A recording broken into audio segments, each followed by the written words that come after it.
Y'all give a great round of applause for all the wisdom that they listen to. Angela, I can't say thank you enough. Dr. Marcus, Bridget, Dr. Queen, everybody. Now, this is so very important what the State of the People Tour is doing. And I can't say thank you, Angela, and the organizers enough for what y'all are doing. Because, as Malcolm said, we did not lose because we were outnumbered. We lost because we were out-organized. And that's what Angela and the State of the People are doing right now. We are organizing, because we will be ready for the next battle. We won't get not getting ready. As my grandmother would say when she go to church, I want to be not getting ready when Jesus comes back. I want to be ready.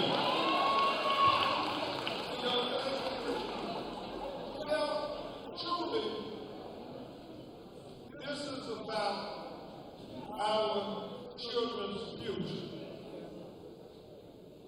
And we can give our children a better America, a better world, where George Floyd doesn't have a knee on his neck for 9 minutes and 29 seconds. David John said, I can't breathe 28 times. And we can give our children a better world, a better America, where Breonna Taylor gets to sleep in peace at night without them kicking in the front door at 1 o'clock in the morning, serving an unnecessary, unconstitutional, illegal, no-knock warrant, where they mutilate her body with 8 bullet holes while she's practically naked in her nightgown. And sisters and brothers, we can give our children a better world, a better America, where Ahmaud Arbery gets to run free without being lynched for driving while black.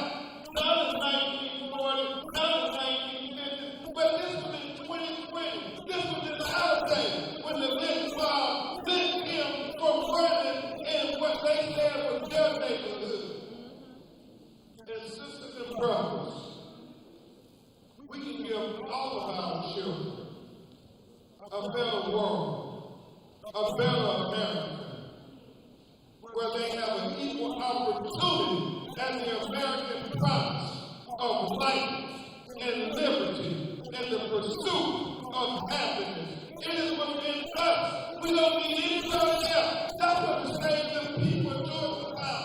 We can save ourselves. We don't need nobody else to save us black people. We don't need nobody else to save our marginalized communities. Because how do we change marginalized communities to communities of power? It starts with us being intentional about building up our own black economic institutions and quit saying give us anything. That's how it starts with tours like this.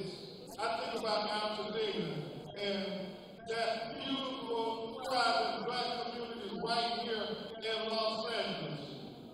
And the fact that, we have the tragic LA wildfires came from the EEK and we suing the energy company because we don't want them to think that black people deserve free gift justice and half justice. No, black people, we deserve full justice. If we're going to fight to get full justice, whether it's Lord, or whether it's the citizens of Altadena. And I'm so happy to see Dr. Calvin, this brother, every day has been fighting to say, don't forget Altadena. I mean, it's the shame on us. It's the shame on us. If Altadena becomes California's Katrina.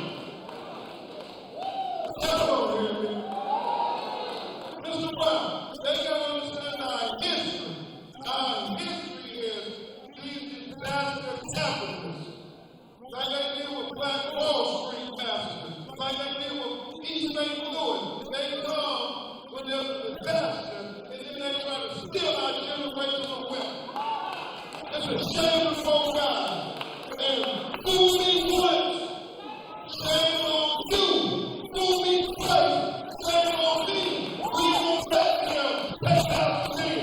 We're gonna rebuild our sin.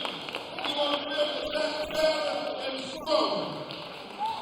And before I just say a word, and I'm going to be on the panel. And Angela, if you object, and I promise never short my time to yield to my brother. But in all seriousness, y'all, we got to learn our history. If there's anything that we must be doing in this moment in time, now more than ever, telling our young people, no, don't have a defeatist mentality. Seems like they got all the institutions of power in the government. They got the executive branch. They got the House. They got the Senate. They got the Supreme Court. It's those doctrines that our people have overcome again and again and again. I mean, when you think about it, all we have to do is lean on the lessons of our ancestors. When people want to know what do we do in times like these, we lean on our ancestor Angela Davis, who said, I will no longer accept the things that I cannot change. But every day I will wake up and fight like hell to change the things that I refuse to accept, like racism and discrimination and bigotry and brutality on our communities and our children. And then, Diane, we have to make sure that our children understand the lessons of our heroes like Frederick Douglass. You know, we think we've having some bad times, Dr. Marcus. Man, think about what Frederick Douglass and our grandmothers and grandfathers were enduring during slavery, being in the cotton fields, whipped and lynched and raped and kidnapped. I mean, you can't get worse than that. But Frederick Douglass was going around to everybody who would listen to him, saying, no, y'all, let's don't give up the struggle, because without struggle, there can be no progress. He said that. Don't get depressed because of the struggle. Don't be in despair. He said, no. As long as we're in the struggle, that means our children got a chance for a better tomorrow. They got a chance for a better future. So, when you wake up, don't get depressed because this is a difficult struggle. Now you wake up and tell beautiful, powerful black people, we got to run to the front line. And we got to say, I'm going to another day to fight on the front line for our black children's future. And that's how we feel. That's why it's time. Always time. Because our children are working to fight. And you're right, there was an older black woman who said something so profound to me. Joe Taylor, I mean, it was so profound. She said, Vince Evans, she said, Attorney Trump, baby, when you go out there and you give speeches, you remind our people, I know it's hard what's happening in Washington today, but she said, you remind our people.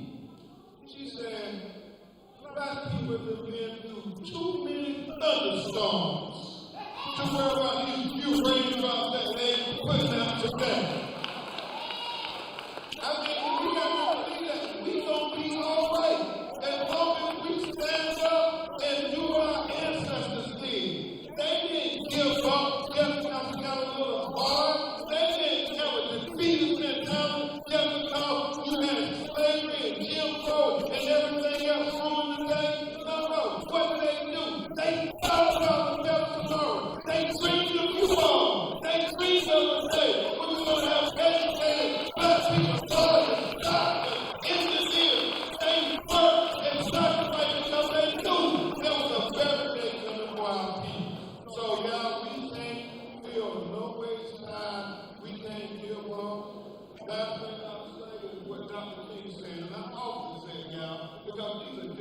times. Martin Luther King said the coward will ask the question, is it safe? Then he said expediency will ask the question, is it politically correct? And then he said vanity comes along and asks the question, is it popular? But then Dr. King said conscience. Conscience comes along and asks the question, is it right? And Dr. King concluded there comes a time when one must take a position that's either popular, or politically correct, or not even safe. But he said there comes a time when one must take a position because their conscience tells them it is the right thing to do. Tell people it is the right thing to do. Just stand up for our black children's future. It is the right thing to do. Just speak up for our black children's future. It is the right thing to do. To fight for our black children's future. Because if we ain't willing to fight for our children's future, we can't expect nobody else to go fight for our children's future. And that's what we're fighting for African and all our communities all across America. And I know that's what I'm going to say.